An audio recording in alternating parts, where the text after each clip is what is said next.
So this is even coming, I mean, I'm looking at the fact that you're a member of the All Progressives Congress. You don't see any steps by this government being taken to match the words that it has spoken to the people of the Niger Delta with action. No, I have commended the dialogue, but I'm saying that governance and leadership must be proactive. I've commended the effort at Georgia, but I'm saying that we must walk the talk. I've commended the latitude of the vice president and the presidency for programmatic engagement of the people. But I am saying that rather than propaganda, we must do performance. My question is, you're not seeing anything in a direction that shows that action is being taken. That's what I'm asking. I want to see the cleanup of Ogoniland. I want to see the takeoff of the university. But the cleanup of Ogoniland is in progress. Where and how? The people have said that not up to 5% of work is ongoing in the space. That is more of politics and political correctness than performance. I think that, like I noted, Mokwe, it's country first. With my country is my honor, tribute, destiny, commitment, and determination. I believe that this presidency can do better than it's doing in that space. And I believe that only by turning the Niger Delta space into a huge construction site can you maintain peace in that region. Gimba has questions for you from Lagos. Well, Mr. Nwokobia, could you explain when you said in your opening sequence that the government engages the elders in the Niger Delta? Because it will seem to suggest that there is a deal in place between the elders of the Niger Delta and the government. The truth is that every so often you talk about the Niger Delta space. Those who threaten the space are predominantly the youths. And they have come out repeatedly. The Ijaw Youth Council have said that. Several other groups have said that. The Congress of Niger Delta activists and the ex-militants have said that. Every so often they enter into dialogue and negotiations with government. The elders will lead the way. And there is either no continuity or no concrete performance a la the agreements that they reach with government. And I think that the engagements must involve all the tendencies in the Niger Delta, because we cannot continue to live every year one threat after another. The economy atrophies, the system goes comatose, and we cannot continue because the masses of our country and the ordinary people need better life. Would you then say that the elders of the Niger Delta are the ones hurting their people because the government has kept to its own side of this bargaining?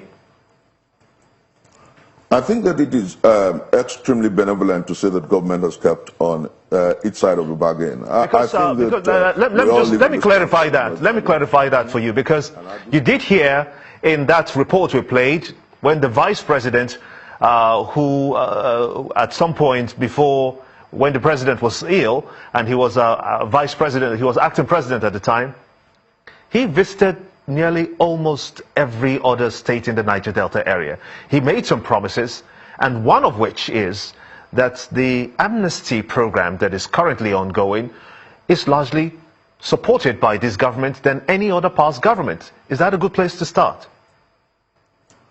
I have said, and I repeat, when I met with the Amnesty Committee when it started, I told them that rather than throw cash and monies, turn that space to a huge construction site. That's point number one. And government repeatedly have failed to do that. When in 2011 I ran for the presidency of this country, I said that the first thing to do is to turn the space that produces our resources to a huge construction site. And I have repeatedly written about it. And I do sincerely believe that it is not just about money for a few young men and amnesty monies for ex-militants. It is one of the least things to do and to contemplate. What that space needs is sufficient government impact and presence such that the young boys and their parents will have no reason to agitate. Until you do what is needful and right, this agitation will continue. And then let me say this, that is why those who are calling for restructuring, like me, are saying that the time has come to devolve power to the constituent parts so that the people can hold their leaders responsible for what is happening in that space. Save and except that is done, save and except we return the paradigms of ownership in this country, our quest for the good republic will be like the search for Godot. But I say this advisedly, that I know the government is listening. The time to live and walk the talk is now. So then, would you subscribe to cancelling that amnesty program? I think that the way to go is begin effective infrastructural development of that space. And once you begin that, you cancel the amnesty program. So you subscribe to restructuring. Do you sincerely believe Absolutely. that restructuring will get us out of this confusion in the Niger Delta? I do totally believe that restructuring is like a silver bullet that will do a whole lot about this country. It will attenuate the conflict and the crisis in the Niger Delta. Because what you do when you restructure is shift ownership to the people. And then the people will begin to hold their leaders responsible. They will begin to hold their leaders accountable. Then we'll have a new regime of responsible and responsive leadership. Then we will cease to have this alibi of governors blaming the federal government for not promptly releasing funds. Then you will have people who, rather than threaten Abuja, will sit in front of their government houses and local government offices and ensure that their leaders at the local level impact positively on the space. Just wondering then, looking at restructuring, because there have also been warnings as to how this is not going to be a cure-all for, for the ailment that we currently face. But if you look at the threats, do you think that we'll ever get to the end? To a time where, people are not issuing threats? I am positively engaged in ensuring that our people think right and stop threatening. But let me say this, that I'm faithfully interested in seeing government turning that space to a huge construction site. And when that happens, you will have no reason to agitate. But let me say this, that restructuring, restructuring is actually almost a cure paradigm. Because what you do is when power devolves to the constituent parts, you find people who otherwise, maybe if you don't have oil, you go back to the farms. You see the return of the pyramids of granite and heights and skin in the north. You see the return of cocoa and the silos of cocoa in the southwest. You see the return of our monstrous wealth, and people go back to the farm, get jobs, and at the end of the day, several agitations that trouble this country. You have the military almost everywhere engaging in trying to keep the peace. You don't need to keep the peace when people are engaged. And that's exactly why when we advocate restructuring, we're not saying that anybody is a loser or anybody will lose. We're saying that everybody is a win-win paradigm. Well, you talk about turning the Niger Delta to a massive construction site, and a lot of people will agree with you. But then you also know that people need to be trained.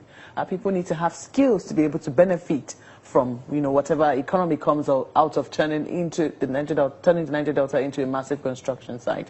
From what you know... Let's be simplistic enough, please. Yes, from what you know of the Niger Delta, and from what you know of how, things have evolved over time in terms of youth agitations, would you really say that you believe that the reasons that have been given by the Niger Delta Avengers is the real reason for their threatening to, go back to the creeks?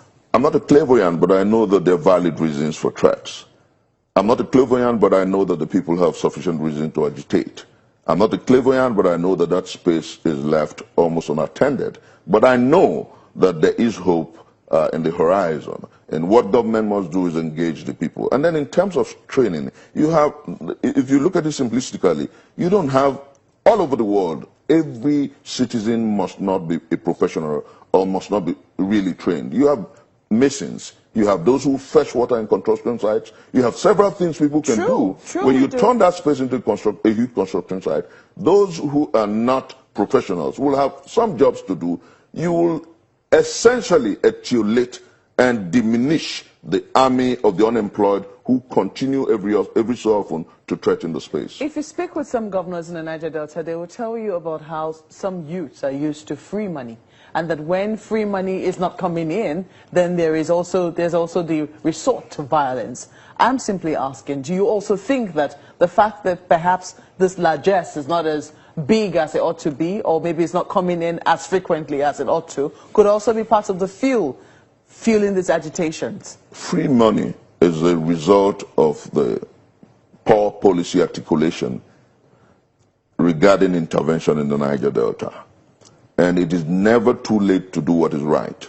Rather than throw monies at people, engage the people. rather than throw monies at the people, begin huge development of that space. Rather than throw money at the people, ensure that those who have looted their resources at the level of the NDDC and other interventionist agencies are held, tried, and we must make monuments of reference and monuments of deterrence. When we do that, our effort at ensuring that we diminish the embers of crisis and conflicts and agitations will become prime and profound.